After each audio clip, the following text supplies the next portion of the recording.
Hello everybody and welcome back to the channel, and in this video I'm going to be reviewing the weekend's action of European rugby, and what a weekend it has been. Brilliant. Some really good games, exciting games. There's been a couple of those, and then some just a bit poor games. So yeah, it's been a very good weekend of European rugby.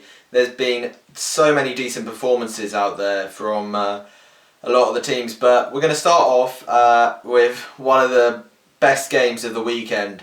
It's hard to choose the best game. There was a couple. I mean, Benetton versus Saints, that was a big game and very entertaining one. It really showed how far Benetton have come in the past couple of seasons. Of course, they got into Europe this year off their own success in the Pro 14, and they've shown how far they've come after a couple of seasons ago when they were the whipping boys of this competition. They're taking Saints all the way to the last minute. That was a very entertaining game, which Saints ended up winning 35-32.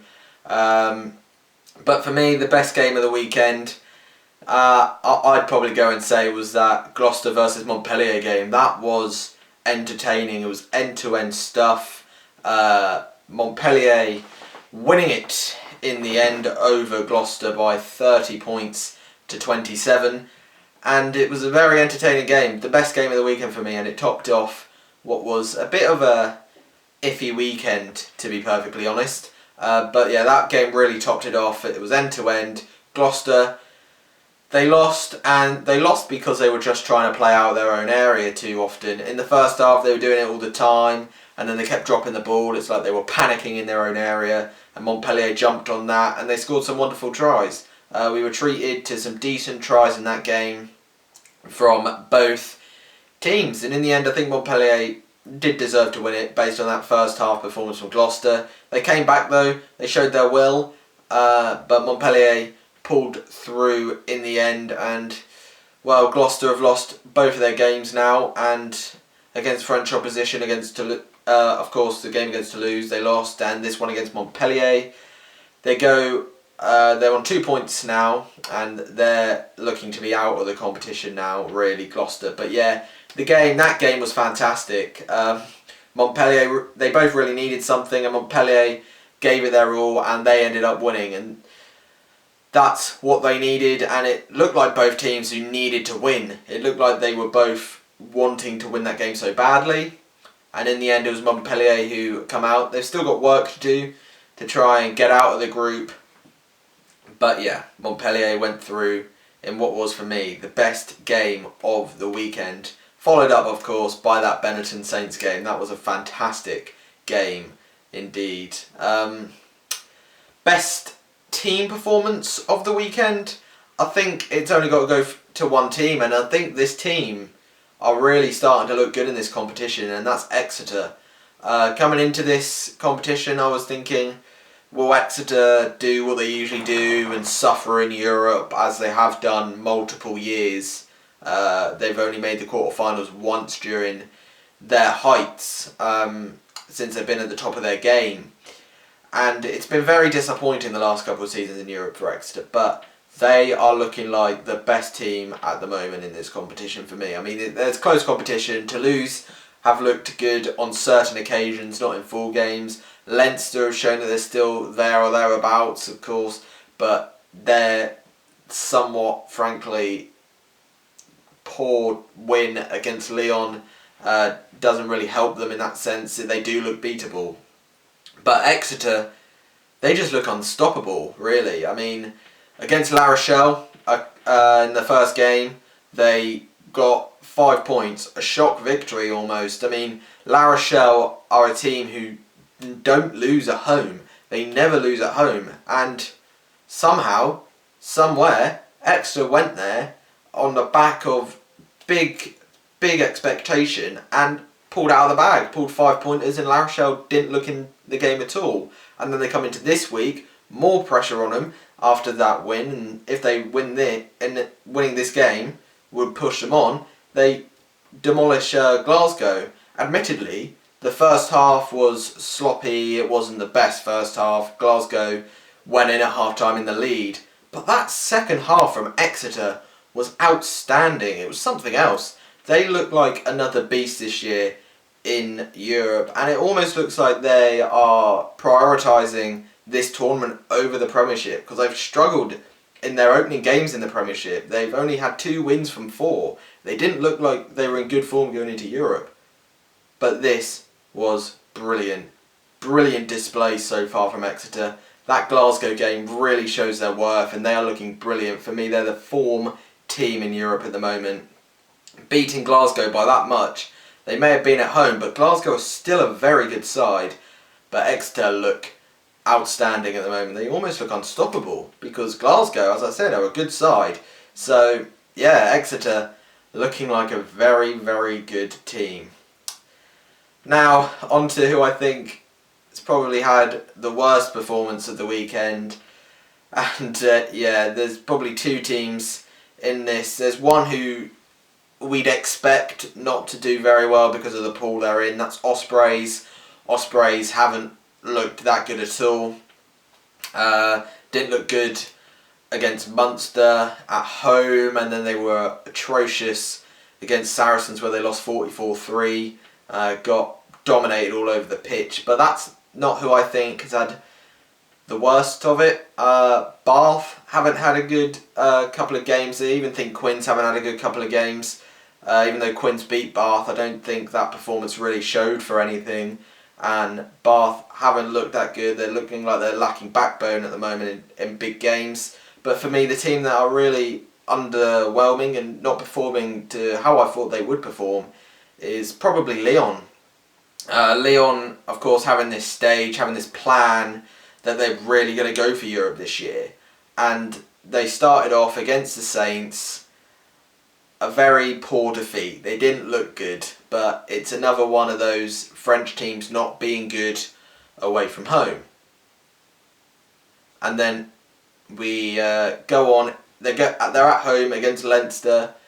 Big performance was needed from them to stay in the competition, and they didn't look good at all. They did not look good. They looked out of it. They looked out their depths. Yeah, Leinster are a very good side, and you'd expect them to win even away from home against Lyon. But Lyon are on such good form coming into this competition. It just shocked me how poor they have been in these first 2 games. They were in the game against Leinster and they got a point, but they just never looked like they were going to get a victory. They never looked like they were going to challenge Leinster.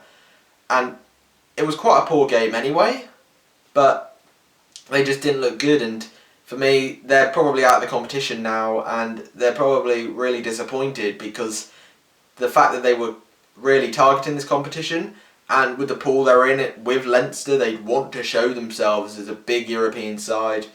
They just haven't shown that yet, and they might show that in coming weekends. Of course, they've got the double header against Benetton in round 3 and 4, so they could build something. They could get wins, their first wins in the tournament, but they just don't look that good at the moment in Europe, and it's quite sad to see after hearing that they were focusing on this competition and how good they are going in the top 14. So, yeah, Lyon are looking quite underwhelming at the moment.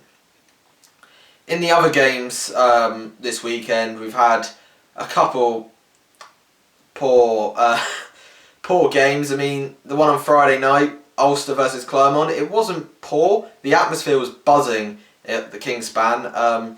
Ulster beating Clermont. People saying it's a shock. Wouldn't really call it a shock. I think Ulster fully deserved to beat Clermont, and it's another one of those saying that the French aren't good away from home in these competitions, and it showed it again. Ulster dominated them, and they won the game, and they fully deserved to win the game. Clermont looked out of it. They're lucky to even get a point in that game. It wasn't a classic, never was, but yeah, they deserve to win, and Ulster are looking good at the moment in that pool with Clermont, and they're looking like they're favourites to go through that group here at the top at the moment. But of course, they have to face Clermont at the Stade Marcel Michelin, so that will be interesting to see how they get on there. In other games this weekend, Sale versus La Rochelle. Right, I just need to say that this game was one of the weirdest games I've watched in a while. There was so much going on, so much dirty play, poor performances, good performances. It was really a mixed bag. La Rochelle they weren't rugby players. They were dirty. It looked like they were getting frustrated, and their frustration took over them, and they were starting to get dirty with Sale. And it showed. They had a red card, 2 yellow cards as well, but the yellow cards were just for infringements and penalty tries. But the red card, I can't remember the hooker's name, but it was the Clermont hooker, the La Rochelle hooker, who got red carded for an eye gouge on Tom Curry. And it's unneeded. It's a straight red. He knew he was going to get it, and it was unneeded. It was a finger straight into the eye of Tom Curry, and he wasn't even in the brawl. That was from whatever happened. He wasn't in the brawl. He just went in and eye gouged him, and he even had a smile on his face while he was doing it. It's just disgusting, and it shouldn't be in this sport. And he's going to get banned, and he should get banned for a long time, because that's not needed. You shouldn't do that in rugby. And then there was, as well as that, there was a stamp which didn't even get carded. A stamp that didn't even get carded. It may not have been with full force, it may have just been a rugby incident, but it looked like he purposely placed his studs on top of Rob Webber's hat, and that surely issues a card. Whether it's a red, whether it's a yellow, surely it issues a card. It's just allowing players to think, oh, I can stamp now, so they go and stamp in other games, and then they get yellow carded, and then we could just go back to this game and think, oh, but you didn't yellow card him for stamping. So yeah, they were just a bit dirty in this game, and yeah, I'm glad they lost, because there should be none of that in rugby at all. In terms of Sale in this game, they're back now. They're back in Europe, and they're back in the hunt, but I don't think they're going to get out of the group, and they should have got a bonus point. They looked like they were trying too hard. There were some stellar performances in there, but they looked like they were trying too hard, and that's why they didn't get the bonus point. They could have easily have done it. I mean, La Rochelle were down to 13 men twice, and they were down 14 men for over half of the game. So, you know, there should have easily have been a 4th try there for Sale. So they will be happy that they got the win, but disappointed that they didn't get that bonus point, because it was there for the taking for them. It really was. Other games this weekend. What else was there? Harlequins versus Bath. I don't really think I need to talk about Harlequins versus Bath at all. Really, do I? I had the issue of sitting through that game. It was not fun. Not fun at all. I don't know why I carried on sitting through it when I could have turned over to watch Racing versus Munster, which I watched on highlights, and Finn Russell, whoa, what an assist to his own try. Brilliant. I get left speechless from it. It was a brilliant nutmeg, and well, that in itself just deserves a win for Racing, but they didn't get the win. They got a 21-all draw against Munster, and that condenses Pool 4. That brings Pool 4 back into a bit of a battle now. That brings Saracens back into Pool 4. And yeah, that was stunning from Finn Russell. It was, from what I see, it was a very good game as well. Good tries scored, and it looked like it deserved to end a draw, with both teams pulling off some good skills, good tries.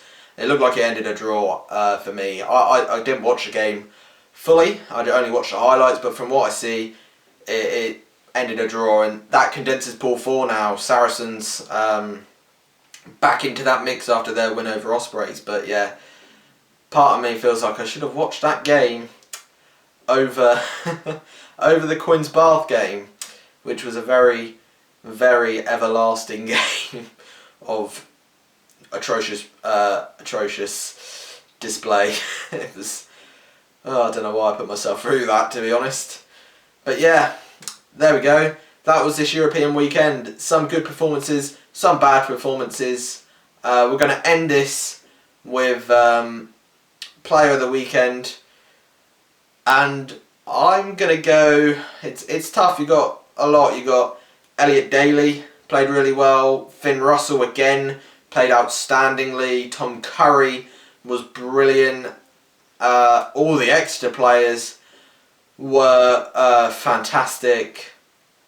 Dan Bigger with his last minute kick.